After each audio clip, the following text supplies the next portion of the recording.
Welcome back to Foodie with a Freezer. I'm Lori, and today I have a treat for you that my family absolutely loves: Bolognese sauce. It's super easy to make and it's so delicious. But here's the deal: we'll be freezing it.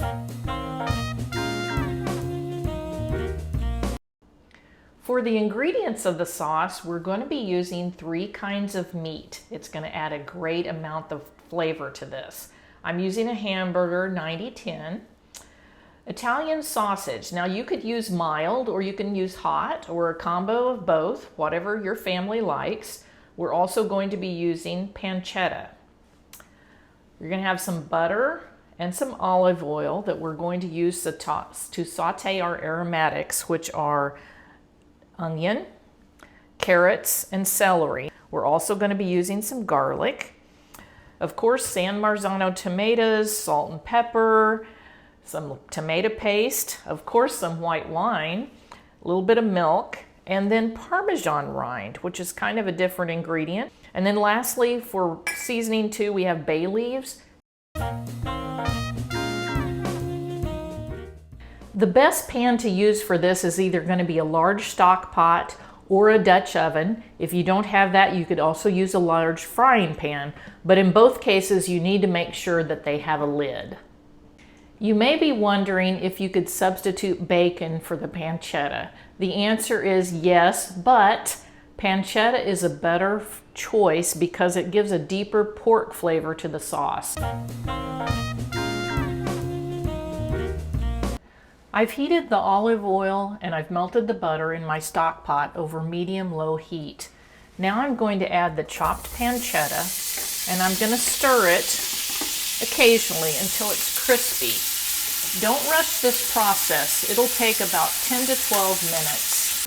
The pancetta is nice and crispy, so I'm going to remove it with a slotted spoon to a small bowl, and I'm going to reserve the drippings in the pan.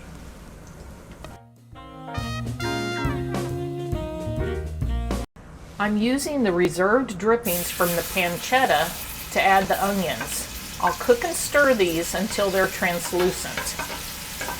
Next, add the celery, carrot, and garlic to the onion mixture.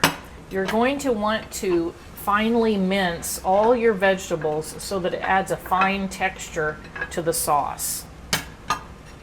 Cook that for about 2 minutes. The next thing we're going to do is add the meat to our onion, celery, and carrot mixture. And here's a tip: low and slow is the way to go on this. We want to cook the meat, but we don't want to end up with any hard brown crunchy pieces. Also, we want to stir this frequently and break that meat up so it's got a fine texture to it. Now you could use a spoon for that, you could use a fork, or my favorite tool is a good old-fashioned potato smasher.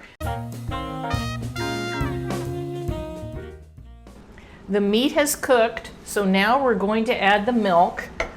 We're going to simmer it gently, stirring it occasionally until the milk has completely simmered away. Stir in the nutmeg, and then add the tomato paste.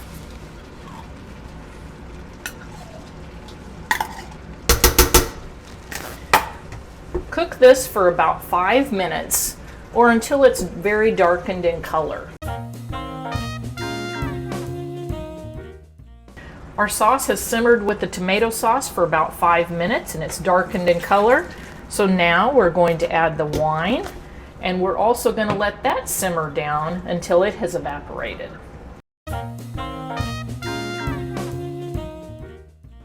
Next, we're going to add the canned tomatoes. Now you can use any canned tomatoes you want. I highly recommend these San Marzano tomatoes. They are rich, they're thick, they have such true tomato flavor. You'll love the taste. Next, we're going to add the whole tomatoes with their juice. And you're going to use a spoon, or you could use your potato masher to break these up into smaller pieces. I like the handy dandy potato smasher. Also at this point, you're going to add the crisped pancetta, the Parmesan rinds, the bay leaves, and some salt and pepper. I'm adding about a half a teaspoon of salt and pepper. You can taste it again later and add more if needed. The sauce is complete except for the simmering time. Simmer it on low for 2.5 to 3 hours with the cover on it. Stir it about once an hour. It's going to be nice and thick, and it's going to be a dark red color.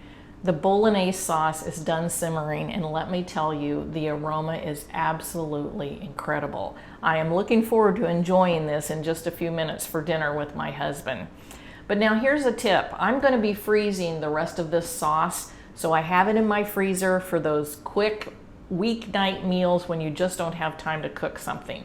But be sure and freeze it without the cream. You'll add the cream to the sauce when you reheat the sauce. I'm going to have a quick taste of this and just see real quick.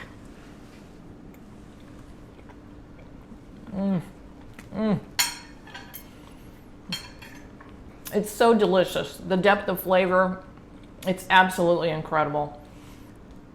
If you're interested in more recipes like this that are great for your freezer and also delicious, then be sure and hit the subscribe button. And while you're at it, I'd appreciate it if you'd hit the thumbs up button. Thanks for watching, and we'll see you next time.